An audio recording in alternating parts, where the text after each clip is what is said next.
Welcome to the Verdin Verdict Sports Show. I'm your host, Jacob Verdin, and we have more LSU football practice highlights for you today. Let's start some things off with the offense playing the defense and a little scrimmage. You see Josh Williams taking the ball up the middle. He's going to be your clear-cut running back one, at least with what we've seen through fall camp. Yeah, they got a plethora of backs. They got a lot of people to work with. You see right here, C.J. Daniels getting open in the short field. If you replay the clip a little bit, you see Jordan Allen trying to press C.J. Daniels. I've seen a couple people try to press number 4, and it doesn't work out in their favor.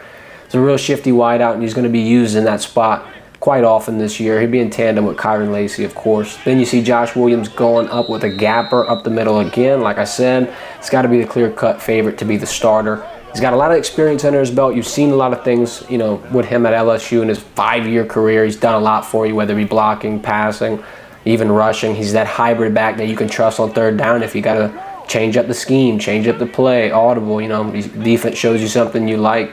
Anything of that nature. You got Sage Ryan running in motion here. And then a little bit of a trickery play. You got Caleb Jackson on one side running in a flat. Mason Taylor on another side. You would imagine that Caleb Jackson would be utilized in, you know, short field running, just kind of getting those ugly, battering yards that are tough for a back to get. You think that's when they would use them, but in this instance, you're trying to get him open in the passing game. Corey Raymond giving Ashton Stamps a little work, a little lessons here. Nussmeier and Jackson in the backfield once again. I would say Caleb Jackson would have a pretty good favorite to be running back 2. The only other name you can throw in the hat is John Emery, and you know he's going through the recovery. He's getting that leg as a whole back to 100%, and I think that's going to be the biggest thing that keeps him away from that spot, at least for this week. You know, John Emery could be one of the guys you utilized in the passing game as well. You've seen him be a receiving back for quite some time, more of a satellite back, so to speak, but like I said, you just don't want to see him go down, especially at this point in the year. Once again, you got some tight end motion in the backfield. Caleb Jackson in there as well. Garrett Nussmeier letting one rip, and P.J. Woolen coming down with the pick. Shout out number 11. Hey, he's been doing good in camp, and I think that DB depth, it's kind of flexing some muscles here, as well as the D-line a little bit. You see Caden Durham kind of finding a hole. Edge gets secured for him. And another note that I want to add with Caden Durham before we jump into these punt returners is that he's going to see the field a lot. I don't know if he's going to see the field as quick as week 1, but I would get used to that name at number 29. For your punt returners, you only got 3 right now. Xavier Thomas, Aaron Anderson, and Kyle Parker. Jelani Watkins is down right now with an injury. They said it'll be kind of short term. They said that they're going to get him back a lot sooner than they expected.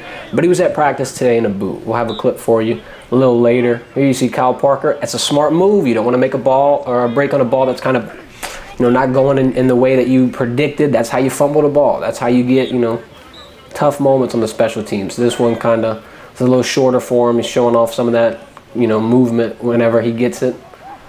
Now this one's a little close for comfort. It's a fair catch. Zay Thomas surrounded by everybody. The hang time on that punt was pretty good. Moving into this one, you see Sage Ryan getting pushed by a gunner, kind of phased out. Looks a little weird. It's purple on purple, but this is Aaron Anderson trying to make something work. In a real live setting, he might have got the boom laid on him. I'm not sure. We'll kind of go back to that one here. Got a guy walking in front of the camera. Preach. That was pretty nice. Peyton Todd trying to let one rip here with the leg. Aaron Anderson once again being used. I would say this has got to be your lead returner right now, especially with someone like Jelani Watkins going down. Zay and Aaron both do really, really good in this role. I just really don't see Zay Thomas getting utilized in only this area. Here's Jelani with the boot on, hanging around Perk and Coach Baker, and oof. LSU fans, we don't want to see none of that no more. I mean, we've seen that quite some time. Special teams unit has kind of been getting battered and bruised a little bit. But I guess really the main thing that you have to consider is if you're going to throw somebody out there in this role, they've got to be able to take the bruises. They got to be able to take it. You got to be able to get battered. And you're in a little bit of an interesting spot because Zay Thomas had a hamstring injury this camp. Aaron Anderson has been cursed with injuries throughout his career. So you've got to throw somebody out here that can be, you know, strong and withhold all of the attrition that they're going to get put on them. With that being said, I personally would not be comfortable with throwing someone out that you could put in the passing game, that you can put on the field to be able to rack up some yards. Whether it be 20 yards, 30 yards, 40 yards, that's a moot point. What I think, though, is that the returner position has to be someone who's really cutting their teeth and grinding and getting to a different role. Would it be Jelani Watkins? Now, the injury is going to throw a wrench in those plans. It could be more towards a Kyle Parker. I guess what I'm getting at is throw someone in that role that would not have a clear role on offense, only because I don't want that dude getting tired. I don't want that dude getting battered and bruised. I don't want a lot of situations to really ruin that confidence. Let's say he muffs a punt. God forbid. Let's say Aaron Anderson is, wide receiver 4, wide receiver 5, and he muffs that punt, and then he has to go back out there on offense and have it translate, not affect him. It's just kind of a tough ask. Now, I'm not saying you don't pick the best player. The 2 best players for this role are clearly Zay and Aaron Anderson. I think really, if I was a special teams coach, I'm throwing number 1 out there. I'm throwing Aaron Anderson out there. I'm keeping Xavier Thomas for these offensive packages. If Aaron needs help, if they need to make a switch, then you can do it. But as a week 1, I'd imagine Aaron Anderson hits the field as your returner. I'd imagine Josh Williams is your starter.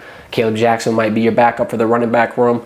And more towards that offensive line side, I don't know if y'all got to see it during the offense and defense, but there's been a little bit of a question at the center position. And I know some people want to say it's cross-training. Some people want to say just in case DJ Chester goes down, Garrett Dellinger will kind of have that, that under his belt, so to speak. But it was a lot of Garrett Dellinger at center today. So we'll continue to keep an eye on that, kind of monitor that situation. There's a couple of rotation changes, I feel like, for LSU on the horizon. But we're getting close to that USC game, so you'd want to get everything penciled in and finalized now so everyone knows their role and nothing has to change right before the game, right before the damn plane, so to speak.